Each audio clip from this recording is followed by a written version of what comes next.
નમસ્કાર મિત્રો, સ્વાગત છે તમારું અમારી યુટ્યુબ ચેનલમાં। તો મિત્રો, આજના વિડીયોની અંદર આપણે એ માહિતી મેળવવાની છે કે ઘણા વિદ્યાર્થીઓને કોમેન્ટ આવતી હતી કે સર અમને જે એસાઇનમેન્ટ લખવા માટે આપેલા છે તે એસાઇનમેન્ટની અંદર જે અથવાવાળા પ્રશ્નો આપેલા છે તે અમારે લખવાના છે કે નથી લખવાના। તો તમામ વિદ્યાર્થીઓને ખાસ સૂચના આપવામાં આવે છે કે તમને જે એસાઇનમેન્ટ લખવા માટે આપેલા છે તેની અંદર જે અથવાવાળા પ્રશ્નો છે તે તમારે લખવાના નથી। એટલે કે આની અંદર જે પ્રશ્નો આપેલા છે, દાખલા તરીકે પ્રહલાદ પારેખની જીવન અને સાહિત્ય સર્જનનું વિસ્તૃત પરિચય આપો અથવા તો બારી બહાર કાવ્ય સંગ્રહનું સમગ્રદર્શી મૂલ્યાંકન કરો। તો મિત્રો, આમાંથી તમને જે પ્રશ્ન આવડતો હોય તે એક જ પ્રશ્ન તમારે લખવાનો રહેશે, એટલે કે બંને પ્રશ્નો તમારે લખવાના નથી।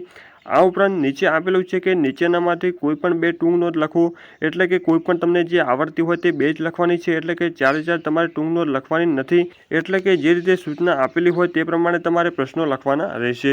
આ ઉપરાંત ઘણા વિદ્યાર્થીઓનો પ્રશ્ન હતો કે સર અમને જે એસાઇનમેન્ટ લખવા માટે આપેલ છે તો તેમાં એક પ્રશ્નના 10 માર્ક્સ છે, તો અમારે એની અંદર કેટલા પેજ ભરવાના રહેશે? તો મિત્રો, ઓછામાં ઓછા તમારે 5 પેજ ભરવા જરૂરી છે। જો તમે 5 પેજ ભરશો તો તમને સારા એવા માર્ક્સ પણ આપવામાં આવશે, અને જો તમારે વધારે પેજ ભરવા હોય તો તમે ભરી શકો છો।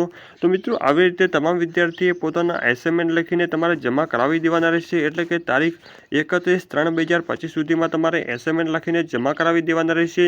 તો મિત્રો, આ જે તારીખ છે તેની અંદર ફેરફાર કરવામાં આવશે, એટલે કે તારીખ તમારી લંબાશે, પરંતુ વહેલા તે પહેલાંના ધોરણે તમારે એસાઇનમેન્ટ લખીને જમા કરાવી દેવાના રહેશે। તો મિત્રો, ફરી મળીશું નવા ટોપિક સાથે નવા વિડીયોની અંદર। ત્યાં સુધી અસ્તુ, જય હિન્દ, વંદે માતરમ।